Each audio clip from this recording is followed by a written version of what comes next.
જી sir. Surat ગ્રામ્ય જિલ્લાના Kim police station ખાતે આજથી 5 મહિના પહેલાં એક ગુનો રજીસ્ટર કરવામાં આવેલો.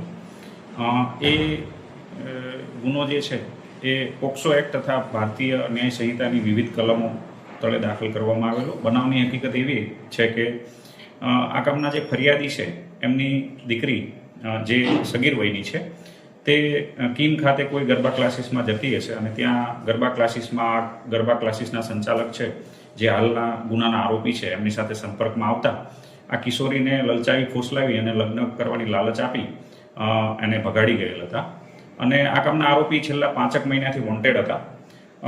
આ બનાવ અનુસંધાને આ આરોપીને કીમ પોલીસ સ્ટેશનના પોલીસ ઇન્સ્પેક્ટર તથા સ્ટાફ દ્વારા જુદા જુદા સોર્સિસ તથા હ્યુમન ઇન્ટેલિજન્સ તથા અન્ય રીતે ઇન્ટરસેપ્ટ કરી અને ગઈ 11 તારીખે એરેસ્ટ કરવામાં આવેલો છે. દિન 3ના રિમાન્ડ લેવામાં આવ્યા છે. રિમાન્ડ દરમિયાનની પૂછપરછ દરમિયાન એવી હકીકત જણાયેલી છે કે આ કામના જે આરોપી છે દેવેશ ઉર્ફે દેવસર પાંડે હાલ કીમ રહે છે અને મૂળ જોનપુર યુપીના રહેવાસી છે.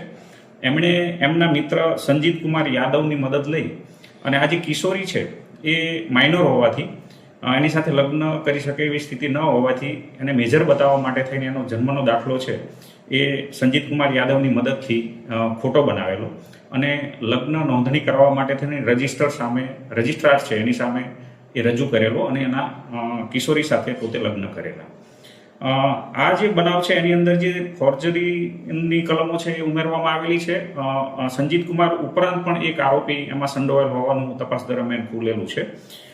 અન્ય કોણ આ ગુનામાં સંડોવાયેલું છે, આ ફોર્જરી ક્યાં કરવામાં આવેલી છે, અન્ય કોઈ પણ પ્રકારના બીજા ગુના આચરેલ છે કે કેમ એ દિશામાં હાલ પોલીસ રિમાન્ડ તળેના જે બંને આરોપીઓ છે દેવેશ અને સંજીત કુમાર બંનેની વિગતવારની પૂછપરછ ચાલુ છે.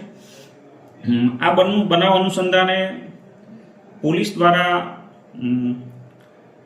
એવી અપીલ કરવામાં આવે છે કે જે વાલીઓ છે અથવા માતા પિતા છે પોતાના દીકરા છે, યુવતી છે, કિશોરીઓ છે એમને ગરબા ક્લાસીસની અંદર મોકલે છે અથવા જીમમાં મોકલે છે તો ખરેખર આવા બનાવની અંદર વાલીઓ છે અથવા માતા પિતાએ વેરીફાઈ કરવું જોઈએ કે ત્યાં જીમ સંચાલક છે કે ક્લાસ સંચાલક છે એનું એન્ટિસિડન્ટ શું છે, એની ફેમિલી હિસ્ટ્રી શું છે, એનું કેરેક્ટર હિસ્ટ્રી શું છે, એ તમામ તપાસ કરી અને વેરીફાઈ કરી અને એ ક્લાસીસમાં એમને જવા માટે આગ્રહ કરવો જોઈએ. એ ઉપરાંત